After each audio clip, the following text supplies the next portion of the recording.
Assalamualaikum warahmatullahi wabarakatuh. Selamat berjumpa kembali dengan saya, Bapak Ibu dan rekan-rekan sekalian. Dalam minggu ini kita akan membahas mengenai keragaman dalam organisasi atau organizational diversity. Nah, pada bab ini kita akan melihat bagaimana organisasi itu berupaya memaksimalkan potensi dari kontribusi tenaga kerja yang memiliki berbagai macam keragaman. Seperti kita ketahui, setiap orang dalam organisasi itu tidaklah sama ya. Kita semua ini tidak sama, sehingga di dalam organisasi pun setiap orang tentunya tidaklah sama. Dalam hal ini kita menempatkan diri kita sebagai manajer. Dan sebagai manajer tentunya kita harus pandai-pandai melihat, mengenali, dan memanfaatkan perbedaan-perbedaan tersebut secara maksimal. Dan diharapkan kita mampu mengelola perbedaan tersebut secara efektif. Nah, manajer harus mampu dalam melihat, menggali keahlian, kemampuan, dan ide dari pekerjaannya, serta mampu melihat perbedaan-perbedaan yang ada, yang tujuannya adalah agar komunikasi antar orang dalam organisasi itu berjalan dengan baik. Tidak ada yang namanya miskomunikasi, dan meminimalisir kesalahpahaman bahkan konflik yang bisa saja terjadi ya. Dalam bab ini kita akan mempelajari bagaimana karakteristik individu seperti gender, kemudian umur ya, gender, ras, etnis, dan kemampuan dalam mempengaruhi kinerja dari para pekerja. Kita juga akan mempelajari bagaimana manajer itu dapat mengembangkan kesadaran mengenai karakteristik yang ada dan mengelola tenaga kerja yang beragam tersebut secara efektif. Nah, kita lihat bagaimana keragaman di lapangan. Dahulu tenaga kerja di tingkat manajerial itu biasanya pria ya, laki-laki. Tapi semakin dengan berkembangnya zaman, saat ini hal tersebut sudah sangat jarang terjadi. Kita banyak bisa melihat manajer-manajer apa yang di tingkat top dari sebuah organisasi itu adalah seorang perempuan, seorang wanita ya. Nah, kalau zaman dulu kita lihat wanita itu sulit mendapatkan pekerjaan penuh waktu. Biasanya paruh-paruh waktu, dan itu hal-hal yang tidak terlalu pekerjaan yang dirasa tidak membawa kebijakan dan sebagainya, itu bukan di ranahnya perempuan saat itu. Tapi seiring berkembangnya zaman, wanita sekarang itu lebih berpendidikan dan bisa menerima pendapatan sebanding dengan pria. Nah, kalau zaman dulu juga tenaga kerja umur 55 tahun itu berada pada posisi manajerial. Jadi lama ya perjalanan waktu untuk mendapatkan posisi manajer itu lama. Tapi saat ini tidak selalu seperti itu. Bahkan umur 40-an saja bisa menduduki posisi manajerial. Bagaimana tingkat keragaman yang ada? Nah, tingkat keragaman tenaga kerja itu ada dua bentuk, yaitu keragaman level di permukaan atau surface level, di mana perbedaan-perbedaan dalam karakteristik itu yang mudah dinilai. Nah, itu seperti jenis kelamin, ras, etnis, umur, ataupun status disabilitas ya. Nah, biasanya perbedaan yang di level permukaan ini akan terjadi berdasarkan stereotip atau penilaian terhadap seseorang dan asumsi-asumsi. Kemudian ada keragaman yang kedua, bentuk kedua, yaitu keragaman dalam tingkat dalam ya, atau deep level. Itu perbedaan-perbedaannya dinilai melalui nilai-nilai kepribadian dan preferensi kerja. Hal ini terjadi berdasarkan kepribadian dan nilai karena telah saling mengenal dengan baik dalam kurun waktu beberapa lama, saling mengenal dengan baik, sehingga timbullah keragaman yang lebih mendalam. Nah, tingkat keragaman ini penting untuk menyadari dan memahami bagaimana stereotip atau penilaian terhadap seseorang itu terjadi di dalam sebuah organisasi, sehingga kita mampu membangun komunikasi yang baik dalam sebuah organisasi. Meskipun keragaman itu memberikan banyak peluang dalam sebuah organisasi, tapi untuk mengelola keberagaman yang efektif juga berupaya untuk mengeliminasi ya, meminimalisir diskriminasi yang tidak adil. Nah, tapi dalam hal ini diskriminasi itu tidak selalu buruk. Kenapa? Alasannya adalah dengan kita mengetahui satu karyawan yang sangat hebat, yang mampu, itu akan membantu untuk membuat keputusan rekrutmen pegawai tetap. Nah, itu biasanya seperti di dalam sebuah divisi HRD ya, Human Resource Development. Jadi divisi itu yang merekrut pegawai. Di situ ketika ada wawancara, interview dan sebagainya untuk lowongan pekerjaan ya, itu bisa melihat karyawan-karyawan yang mampu gitu ya, yang berdasarkan skillnya, berdasarkan keahlian yang dia miliki ya, itu bisa melihat itu gitu. Kemudian dengan mengetahui bahwa satu karyawan itu memiliki kemampuan kepemimpinan yang sangat hebat, itu akan membantu membuat keputusan promosi. Jadi ketika ada pegawai yang dilihat dari segi kepemimpinannya dia sangat mampu, mumpuni gitu ya, itu akan membantu untuk dalam hal memberikan keputusan promosi bagi sebuah organisasi. Nah, kalau kita berbicara tentang diskriminasi, itu seringkali konotasinya itu perilaku yang tampak berbeda ya, dengan stereotip dari sekelompok orang tertentu daripada sebaliknya, bahwa kita berada dalam satu kelompok yang sama.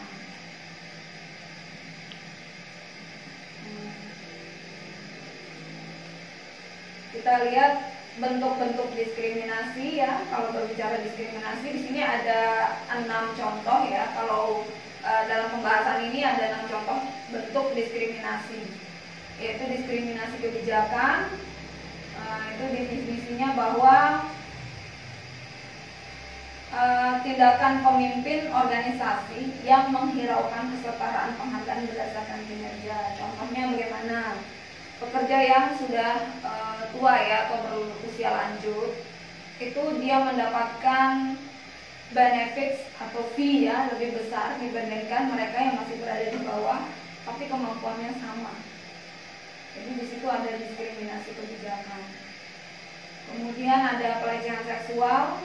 Contohnya di mana merendahkan rekan kerja berdasarkan gender, memandang rekan kerja ke daerah tertentu.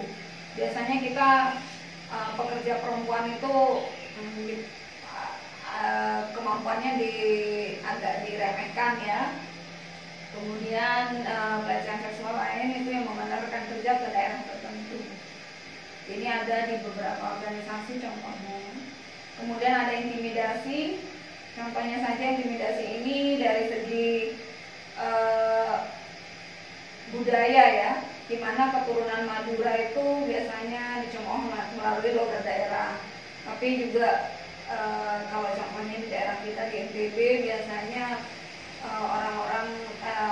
teman-teman dari daerah Dombu Bima ya, biasanya yang dicemooh melalui logat daerahnya.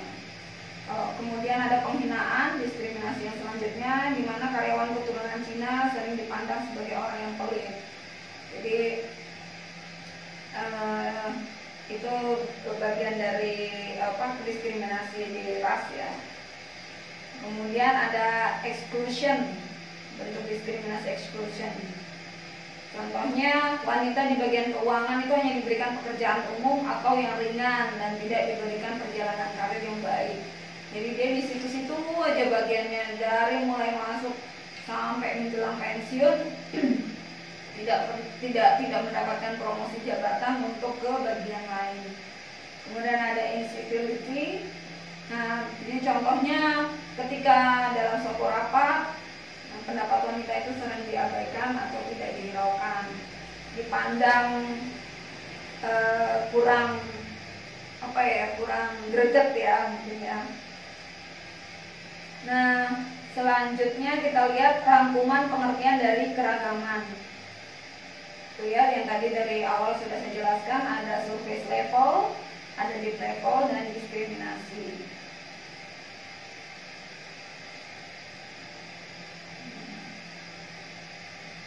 Karakteristik dari biografis itu karakteristik pribadi sebagai suatu bentuk keragaman. Nah, ini kita lihat dari umur, jenis kelamin, ras dan etnis, disability, masa kerja, agama, orientasi seksual dan identitas gender, kemudian yang terakhir identitas budaya. Sini kita lihat satu demi satu ya. Dimana kalau umur, biasanya tenaga kerja yang senior yang sudah bertahun-tahun itu harusnya karena dia sudah lama sehingga dia bisa memiliki lebih pengalaman ya, pengalaman itu lebih banyak. Kemudian seharusnya etika kerja, etos kerjanya juga lebih baik, dan komitmen kerjanya itu tidak usah diragukan lagi ya, seperti itu. Nah, faktanya tenaga kerja senior atau tua kurang fleksibel dan gaptek. Itu yang kebanyakan yang terjadi dalam sebuah organisasi. Diskriminasi yang terkait umur ini terjadi dengan kurangnya komitmen terhadap organisasi ya. Hal ini disebabkan oleh rendahnya kinerja dari organisasi. Kemudian kita lihat diskriminasi jenis kelamin atau gender. Itu penyebabnya apa? Penyebabnya itu kemampuan menyelesaikan masalah, kemampuan analisanya, tantangan, motivasi dari sosial, dan kemampuan untuk belajarnya itu umumnya itu memang kurang ya dari tenaga kerja laki-laki ya, pria gitu. Akan tetapi ini saya rasa mungkin karena juga adanya pengaruh hormon. Jadi wanita itu memang punya hormon ya, hormonnya itu turun naik, moodnya itu turun naik gitu ya, sehingga dalam kemampuan sosialnya dan sebagainya itu mempengaruhi. Tapi sebaiknya itu bisa diminimalisir ya. Nah, kenapa hal ini sering terjadi terhadap pekerja wanita? Karena wanita itu memang fitrahnya itu untuk bekerja untuk keluarga sebenarnya ya, bukan untuk di luar mencari nafkah, untuk sebagai tulang punggung, itu bukan seperti itu. Sehingga wanita itu lebih memikirkan keluarga dibandingkan pekerjaannya. Kemudian ketika dia sudah menikah, dia punya tanggung jawab untuk merawat anak, dan itu tugas utamanya sebagai ibu. Nah, wanita yang sukses dalam pekerjaannya yang biasanya didominasi oleh kaum laki-laki itu biasanya kurang disukai, dikucilkan. Bahkan misalnya dalam pendidikan pun semakin tinggi pendidikannya, tingkat pendidikannya, perempuan itu semakin sulit ya untuk misalnya dia masih lajang, itu akan sulit untuk menemukan jodoh. Nah, sehingga biasanya para wanita ketika berkarir, berpendidikan gitu ya, dia harus tidak harus terus-menerus ya, continue gitu ya. Jadi dia bertahap. Misalnya kalau kebanyakan sekarang kan menyelesaikan S1, S2 dulu, kemudian istirahat dulu mungkin untuk berkeluarga, punya anak dan sebagainya, baru kemudian memikirkan untuk kelanjutan S3-nya dan sebagainya, itu contohnya. Kemudian wanita itu dipercaya bahwa diskriminasi berdasarkan gender itu erat dengan pekerjaan yang didominasi oleh laki-laki.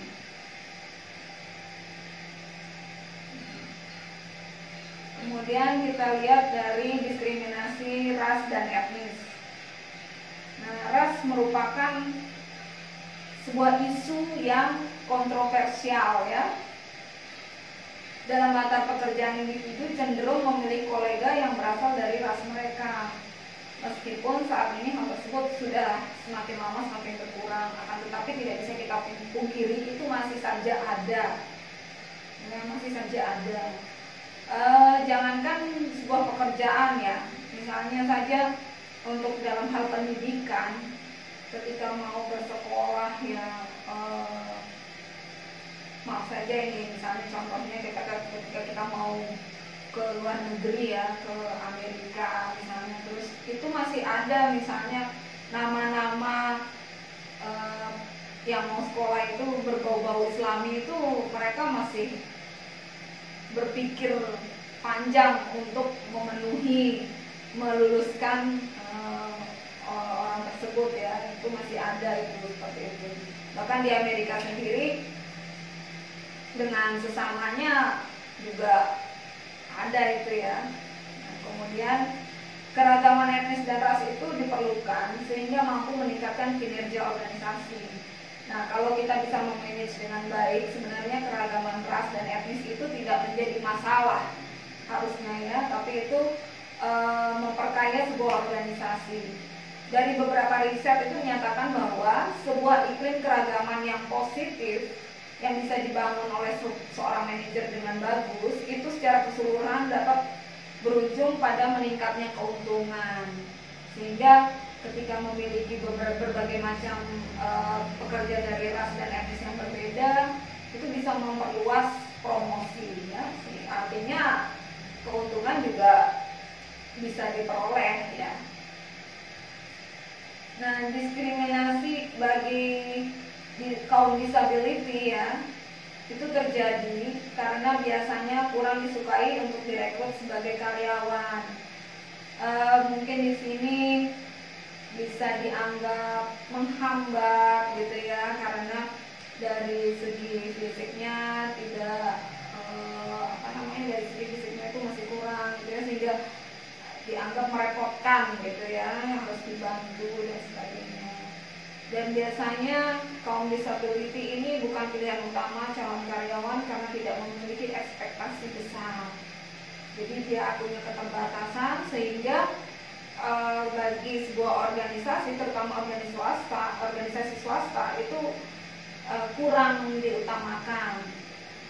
Kalau untuk di organisasi pemerintahan itu sudah ada kebijakannya ya untuk kaum disability.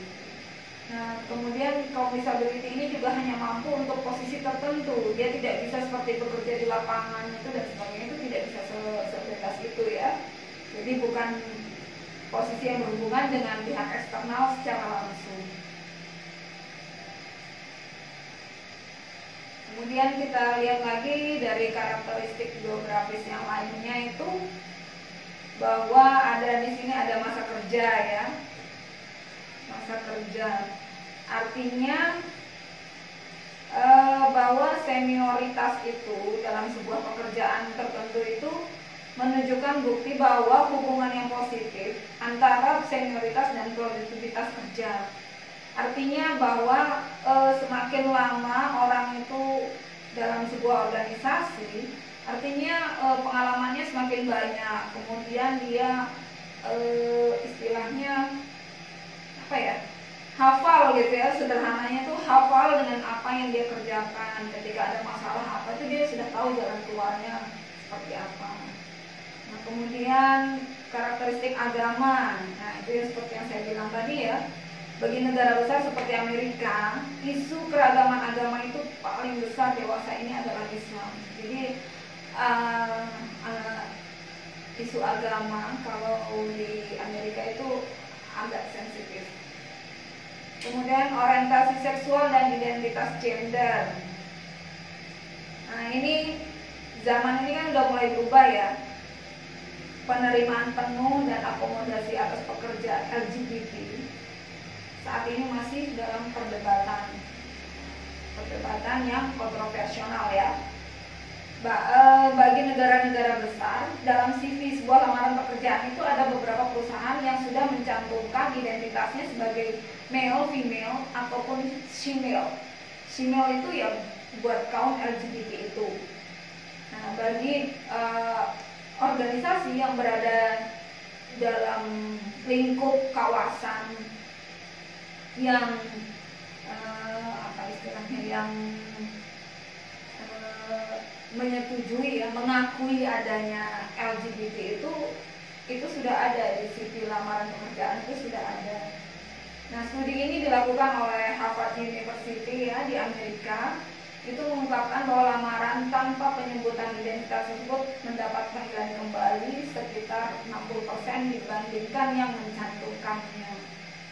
Jadi ketika sebuah organisasi itu mencantumkan identitas gendernya, itu sekitar 60% akan kembali. Tapi kalau yang tidak menyebutkan itu 40% ya. Kemudian ada identitas budaya, di mana norma-norma budaya itu dapat mempengaruhi tempat bekerja, bahkan sampai menimbulkan perpecahan. Ini diharapkan tidak terjadi ya, karena identitas budaya itu kalau bisa diminimalisir. Nah, itu udah kalau di negara kita, di Indonesia, sila persatuan Indonesia itu harus kita junjung tinggi ya. Ya, tidak ada sebuah organisasi misalnya itu isinya orang Lombok aja, itu isinya orang Bima, orang Sumbawa, orang Dompu, itu sudah tidak ada ya, diharapkan seperti itu. Justru dengan keragaman yang ada dari umur apa semua yang tadi saya jelaskan dari awal itu akan memperkaya sebuah organisasi, sehingga jika di manage dengan baik itu akan berdampak positif bagi organisasi itu ke depannya. Nah, di sini ada pertanyaan singkat. Ini saya rasa sebuah rangkuman ya.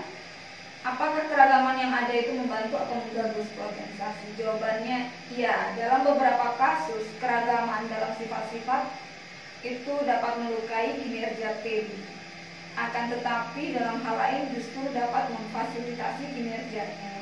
Artinya bahwa ketika seperti yang saya sampaikan tadi, ketika di manage dengan baik, keragaman yang ada itu justru akan memfasilitasi kinerja dan membuat organisasi itu akan sukses.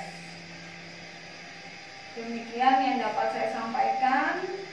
Terima kasih. Assalamualaikum warahmatullahi wabarakatuh.